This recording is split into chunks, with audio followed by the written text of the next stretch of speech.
Okay, so I normally just talk about gaming stuff on this channel, however there's another topic I like just as much. Motorsports are like awesome, dude. While the idea may be simple, drive in a circle as fast as possible, the reality of accomplishing that goal in the most efficient way can prove to be quite the challenge. There's a bunch of really cool different ways to have a motorsport, like, circuit focused stuff like DTM or Formula E, or off-road time trials and rallying. However, motorsports are a pretty big departure from your average football or tennis match.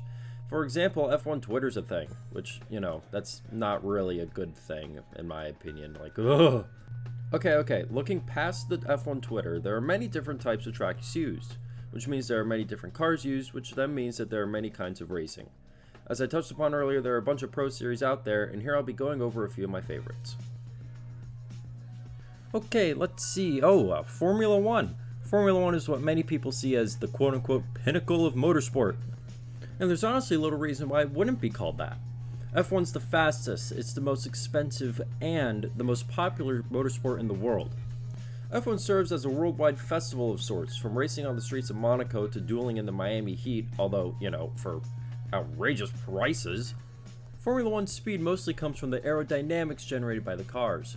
Again, the speeds at which these cars can complete a lap is stupidly fast due to how much the aero helps them to stick to a track. Each track can be vastly different that F1 races on, requiring the team to adapt and change their car for each race. For example, one weekend may be a narrow and short street circuit, while another may be a long track full of straightaways. Modern Formula 1 calendars have 19 to 24 races, while the top 10 finishers of each race get awarded points. First place gets 25, while 10th gets 1 point. Also, if a driver finishes in the top 10 and gets the fastest lap, they also get an extra point. Formula 1 has two championships a season, the Drivers' and Constructors. The Drivers' Champion is decided on what driver gets the most points, and vice versa for the Constructors. On the other hand, I can't underestimate how stupidly popular F1 has gotten relative to other motorsports in just the last couple of years. It even got its own Netflix show. F1 is also super old, having races back in the 40s. Thankfully, the sport has changed a lot since then, going from stupidly fast death traps to even faster but slightly less death trapping machines. Okay, mini rant here, right? I live in Florida, and when I heard that they were going to have a race in Miami, I was like, what? I was super excited to maybe get to go. And then the ticket prices got announced. For the race, the prices were well over $500. On the other hand, for the Indycar race in St. Pete, Florida, I'll get into Indycar later, which is also the season opener, tickets were only around $100. I mean, I know which one I'd go to. Literally, the Indycar race was awesome. Here, check this out.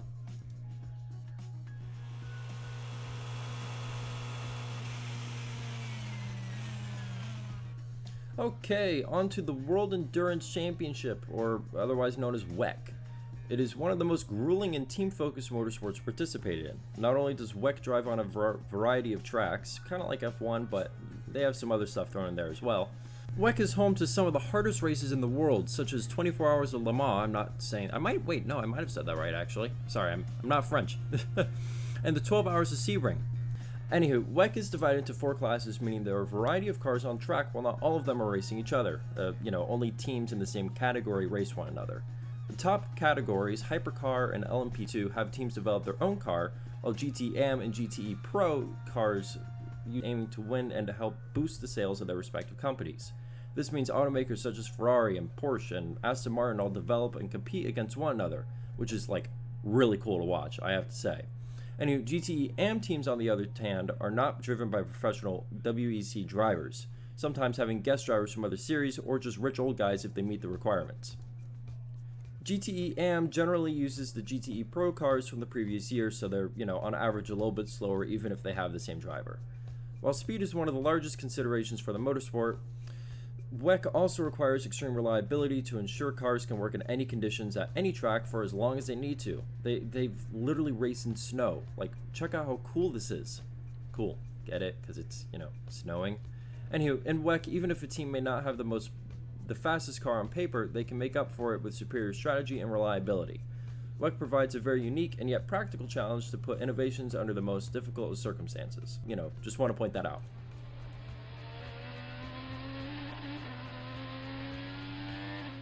And finally, Indycar. Indycar is one of the most popular motorsports in North America, mostly consisting of road courses, street courses, and ovals. and they're actually the fastest type of motorsport to go racing on ovals. IndyCar is also a semi-spec series, meaning while most teams have the same chassis, they can tune their cars and tune the engines to whatever they want. Okay, just to clarify, they can't tune it to however they want, but they can change it depending on what race they're at. However, what you might lose in development, like, moving the cars forward and stuff, you'd certainly make up for in the actual racing. The racing in this category, in my opinion, is some of the best that you'll find. Not only are there insanely different tracks each week, by week I mean, each different race, but also, since it's a spec series, most of the cars are very similar on pace, so most of the, gaps made up by the teams and drivers are due to on-track performance. Also, a little, side note, the IndyCar race that I went to was awesome. It was, the first one I had gone to, but it was still an awesome experience. Super, awesome for the fans. I'm saying awesome a lot, but I cannot understate it. It was great. Okay, while both IndyCar and F1 are single-seater, open-wheel, racing categories, they are extremely different and have an extremely different appeal and identity. For example, in IndyCar, if you run a car off track in an optimistic overtake, you won't get a penalty most likely unless it's, really bad. You'll just get cheers from everyone in the commentators. I mean, America, I suppose. With IndyCar, the most anticipated race on its calendar is probably the IndyCar 500. I mean, not the IndyCar, the Indianapolis 500. There you go. You get double points for that weekend, and it's an insanely long, it is kind of an endurance race on a super long oval. I'm not going to go into details, but if you're new to IndyCar, you should watch that. It's really good.